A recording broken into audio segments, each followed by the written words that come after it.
Hello everyone, welcome back to my channel. पिछले video में हमने इकोलॉजी पारिस्थितिकी के 50 प्रश्नों को डिस्कस किया था। आज के वीडियो में हम नेक्स्ट 50 मोस्ट इम्पॉर्टेंट क्वेश्चंस को डिस्कस करेंगे। चलिए स्टार्ट करते हैं अपना वीडियो। अगर आपने पहला वीडियो नहीं देखा है तो आप प्लेलिस्ट में जाकर देख सकते हैं। यहाँ पर हमारा क्वेश्चन है, ऊर्जा का पिरामिड होता है। Pyramid of energy is always A प्रतिलोमित इन्वर्टेड, बी केवल खड़ा ओनली अपराइट, सी प्रतिलोमित एवं खड़ा both inverted and upright, D उपयुक्त सभी। तो इसका सही जवाब क्या होगा? इसका सही जवाब होगा ऑप्शन नंबर बी, केवल खड़ा इन्वर्टेड। नेक्स्ट क्वेश्चन देखते हैं। 52 क्वेश्चन है, कौन सा पारिस्थितिकी पिरामिड कभी उल्टा नहीं होता? Which ecological pyramid is never inverted? A biomass, B संख्या नंबर, सी ऊर्जा एनर्जी, डी इनमें से कोई नहीं नन ऑफ दीज।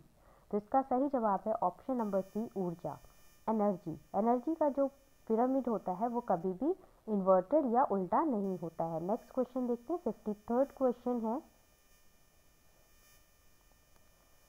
ऊर्जा का पिरामिड होता है। Pyramid of energy is a सदैव प्रतिलोमित ऑलवेज इन्वर्टेड, बी सदैव ऊर्ध्वाधर ऑलवेज अपराइट, सी कभी प्रतिलोमित कभी ऊर्ध्वाधर sometimes inverted and sometimes upright, D उपयुक्त में से कोई नहीं none of the above.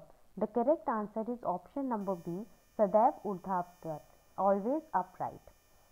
Next question है हमारा, डैश का पिरामिड हमेशा सीधा होता है। Pyramid of dash is always upright. A ऊर्जा एनर्जी, बी जीव भार बायोमास, सी जीव संख्या नंबर्स, डी ये सभी all of the these. The correct answer is option number A ऊर्जा एनर्जी का पिरामिड हमेशा सीधा अपराइट होता है। 55th क्वेश्चन है, नंबर का पिरामिड होता है। पिरामिड ऑफ नंबर रिमेन्स ए केवल खड़ा ओनली अपराइट, बी केवल प्रतिलोमित ओनली इन्वर्टेड, सी खड़ा एवं प्रतिलोमित दोनों both upright and inverted, D उपयुक्त कोई नहीं none of the above.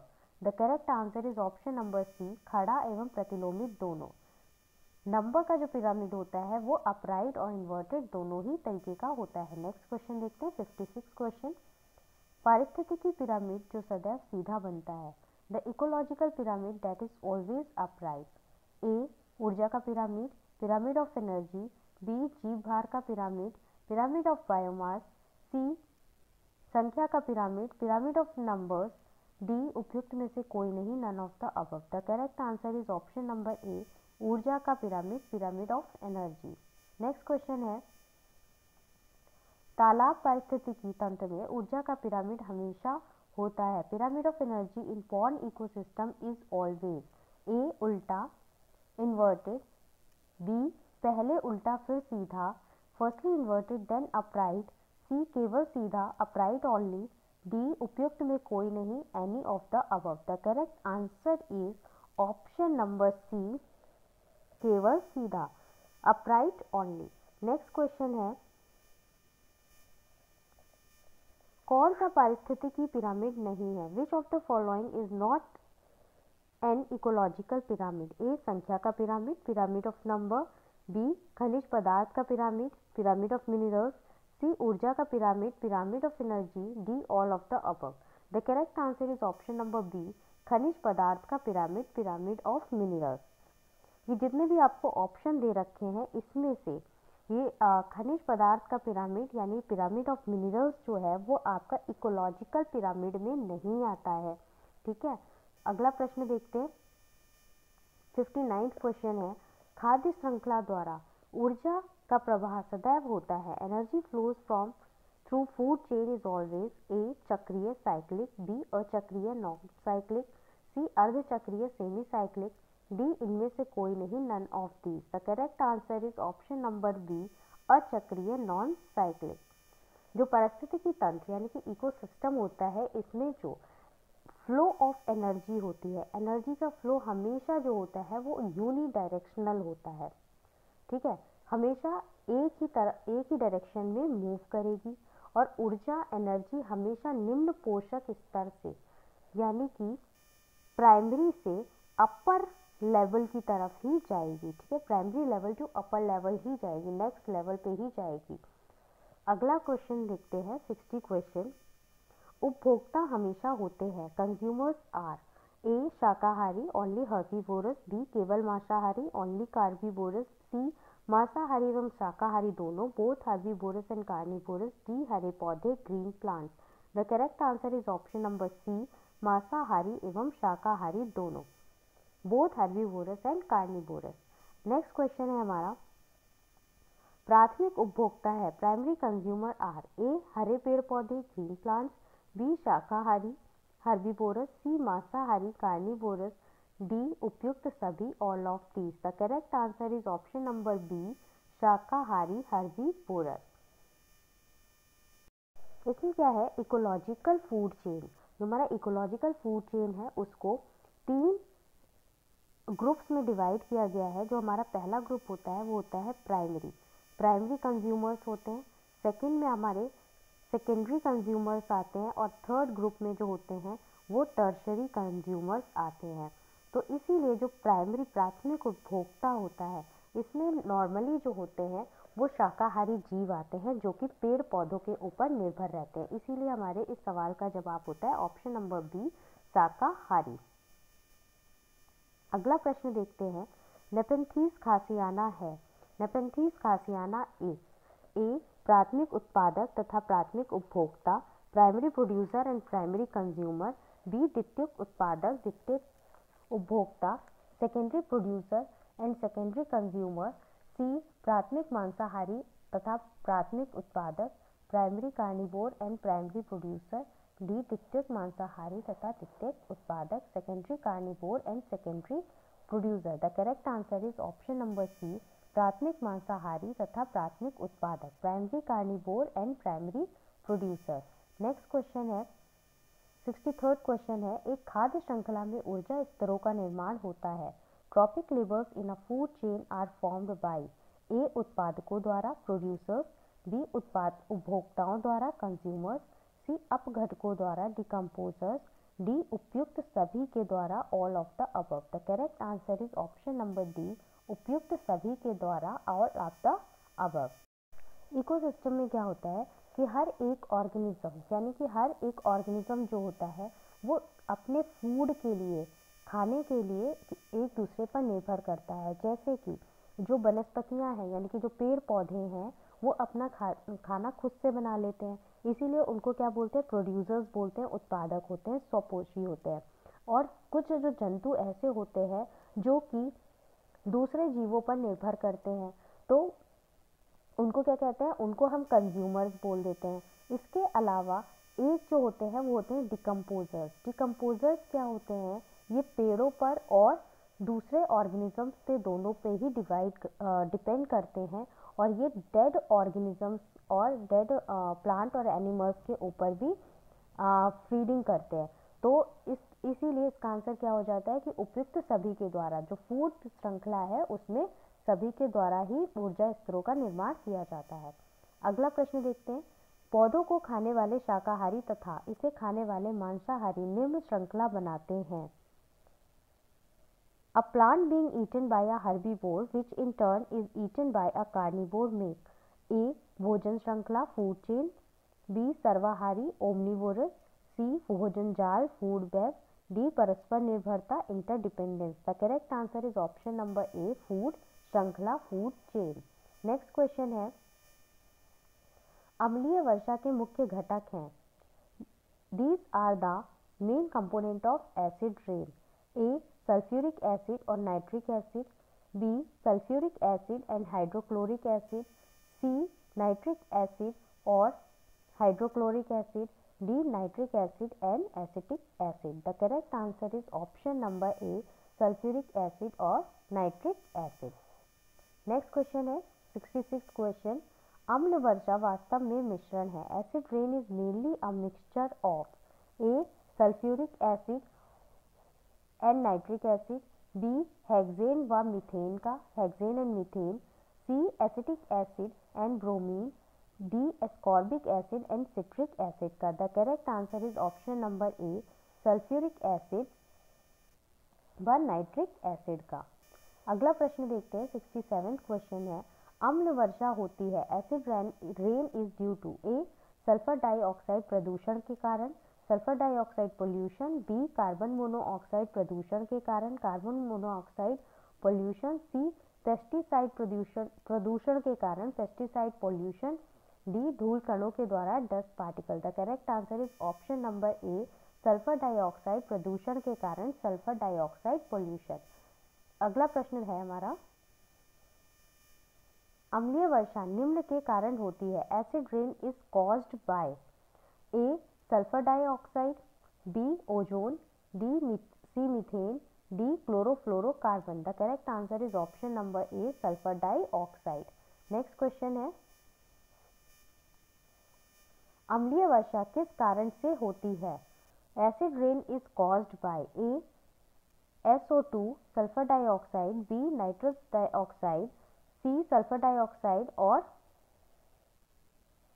NO2, D ozone. The correct answer is option number C SO2 और NO2 दोनों के द्वारा होती है। अगला प्रश्न देखते हैं, वायु में सल्फर डाइऑक्साइड द्वारा प्रदूषण का सूचक है, the indicator is SO2 pollution of air is A lichen, B fern, C काला फफूंद black mould, D moss.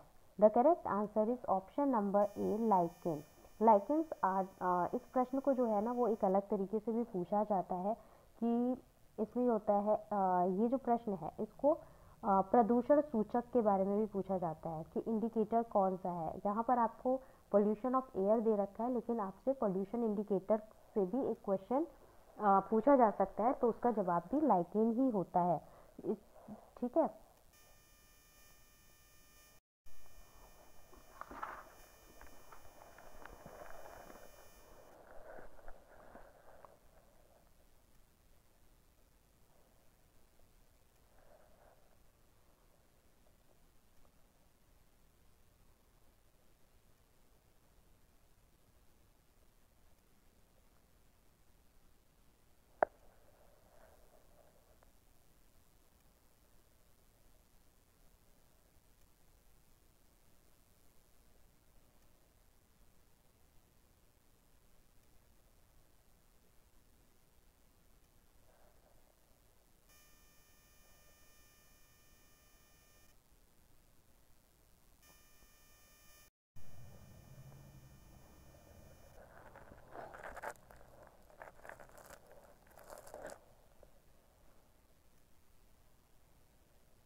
Next question है, कीट भक्षी पौधे होते हैं, insectivorous plants are like, A जंतु जैसे एनिमल, बी उत्पादक प्रोड्यूसर, सी आदमखोर कैनिबल्स, डी उपयुक्त में से कोई नहीं none of the above. The correct answer is option number B उत्पादक प्रोड्यूसर। जो कीट भक्षी पौधे यानी कि प्राथमिक रूप से उत्पादक, ये प्रोड्यूसर्स होते हैं। क्यों प्रोड्यूसर्स होते हैं? क्योंकि ये अपना फूड जो है, अपना खाना भोजन स्वयं बनाने में सक्षम होते हैं। ये अपना फूड खुद से बनाते हैं और ये पौधे मोस्टली ऐसी जगहों पर उगते हैं जहाँ पर कि नाइट्रोजन का अभाव होता है, यानी कि वहाँ पर नाइट्रोजन जो होती है वो कम प्रेजेंट होती है। ऐसी जगह पर ही इंसेक्टिवोरस प्लांट्स ग्रो करते हैं और अपनी नाइट्रोजन की कमी को पूरा करने के लिए ये पौधे क्या करते हैं, जो इनके आसपास जितने भी कीट आते हैं, जितने भी छोटे इंसेक्ट्स आते हैं, उनको खाना शुरू कर देते हैं। ठीक है, इंसेक्टिवोरस इसीलिए कहलाते हैं क्योंकि इनको अपनी नाइट्रोजन की कमी को पूरा करना होता है। अगर कीट भक्षी पौधों के नाम आपसे पूछे जाते हैं किसी भी एग्जाम में, तो मोस्ट इम्पॉर्टेंट नाम जो है वो होंगे, आप याद रखिएगा, एक होता है ड्रोसेरा। ठीक है, ड्रोसेरा याद रखिए। दूसरा याद रखिए ब्लैडर बर्ड, और इसके अलावा जो है वो है नेपेंथीस। ये बहुत इंपॉर्टेंट है और ये बहुत सारे क्वेश्चन एग्जाम्स में पूछा भी गया है। ठीक है, नेपेंथीस, इसको याद रखिए। तो ये कैसे है, इंसेक्टिवोरस प्लांट्स है ये तीनों के तीनों। अगला प्रश्न देखते हैं, निम्नलिखित में से कौन एक कीटाहारी पौधा है? Which one of the following is an insectivorous plant? A nepenthes, B oedogonium, C funaria, D pinus. The correct answer is option number A nepenthes. Nepenthes जो है वो एक इंसेक्टिवोरस कीटाहारी पौधा है। अगला देखते हैं, कौन सा पादप समूह नाइट्रोजन की कमी वाली भूमि में उगता है? Which group of plants can grow in nitrogen deficient soil? A कीटभक्षी पौधे, insectivorous plants, B bryophytes, C lichen, D अनावृत बीजी gymnosperms. The correct answer of this question is, इसका सही जवाब होगा ऑप्शन नंबर ए कीटभक्षी पौधे। अगला प्रश्न देखते हैं, 88 क्वेश्चन है, कौन से गुण एक पादप समूह में पाए जाते हैं? What are the characteristics of a plant community? A जाति विविधता, स्पीसीज डाइवर्सिटी, बी आत्मनिर्भरता, सेल्फ सफिशिएंसी, सी प्रमुखता, डोमिनियंस, डी उपयुक्त सभी, all of the above. The correct answer is option number D उपयुक्त सभी।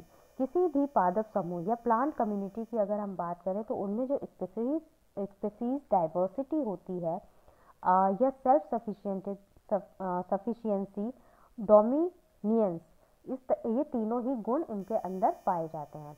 अगला प्रश्न देखते हैं, 89 question, botanical survey of India का मुख्य कार्यालय कहाँ पर स्थित है? Where is the head office of botanical survey of India situated?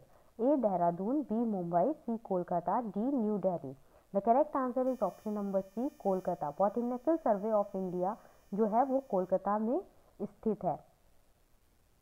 और इसकी स्थापना कब हुई थी? इसकी स्थापना 1890 में हुई थी। अगला प्रश्न देखते हैं, गंगा नदी में प्रदूषण बढ़ने का मुख्य कारण निम्नलिखित का इनमें छोड़ जाना है। Pollution of Ganga river is increasing mainly due to the release of following into it. A. नगर पालिका एवं औद्योगिक वाहिन मल, municipal and industrial sewage, B नाभिकीय अपशिष्ट, न्यूक्लियर वेस्टेज, सी वनीय अपशिष्ट, फॉरेस्ट वेस्टेज, डी उपयुक्त कोई नहीं, none of the above. The correct answer is option number A नगर पालिका एवं औद्योगिक वाहित मल, municipal and industrial sewage. Next question है हमारा, ब्लू बेबी सिंड्रोम किस अशुद्ध जल से होती है? Blue baby syndrome caused by impure water of A arsenic से, बी कैडमियम से, सी नाइट्रेट से, डी मरकरी से। The correct answer is option number C nitrate से। जब कोई भी बच्चा नाइट्रेट की अधिक मात्रा में मतलब किसी भी जल में, अगर किसी भी वाटर में नाइट्रेट का अमाउंट बहुत ज़्यादा हो जाए और उसका उपयोग किया जाए, उसको इंटेक किया जाए, तो क्या होता है, ये जो नाइट्रेट्स होते हैं ये किस में चेंज हो जाते हैं? नाइट्राइट्स में चेंज हो जाते हैं। ठीक है, जो नाइट्रेट्स होते हैं वो नाइट्राइट्स में चेंज हो जाते हैं और ब्लड के हीमोग्लोबिन के साथ जुड़कर एक मैथाग्लोबिन बनाते हैं। एक मैथाग्लोबिन नामक कॉम्प्लेक्स स्ट्रक्चर बना लेते हैं, जिससे क्या होता है, ऑक्सीजन की कमी, शरीर के अंदर ऑक्सीजन की कमी होने लगती है और स्किन जो होती है वो ब्लू कलर की दिखाई देने लगती है, इसीलिए इसको ब्लू बेबी सिंड्रोम कहा जाता है। अगला प्रश्न देखते हैं, मेथहीमोग्लोबिनीमिया का कारण है? Methaemoglobinaemia is caused by A nitrate उर्वरक, nitrate fertilisers, B lead toxicity, सीसा विषाक्तता, सी पेयजल में fluoride in drinking water, D oxytocin. तो इसका सही जवाब होगा ऑप्शन नंबर ए नाइट्रेट उर्वरक, नाइट्रेट फर्टिलाइजर्स। अगला क्वेश्चन है, किस पौधे को रोलिंग ज़ीरोफाइट कहा जाता है? Which plant is referred to as rolling xerophyte? A nerium, B cycas, C casuarina, D saccharum. The correct answer is option number D sacrum. ज़ीरोफिटिक plants कौन से होते हैं? ज़ीरोफिटिक प्लांट्स, पहले तो इनके एग्जाम्पल्स हैं गन्ना यानी कि शुगर केन, उसके बाद बैम्बो, बांस,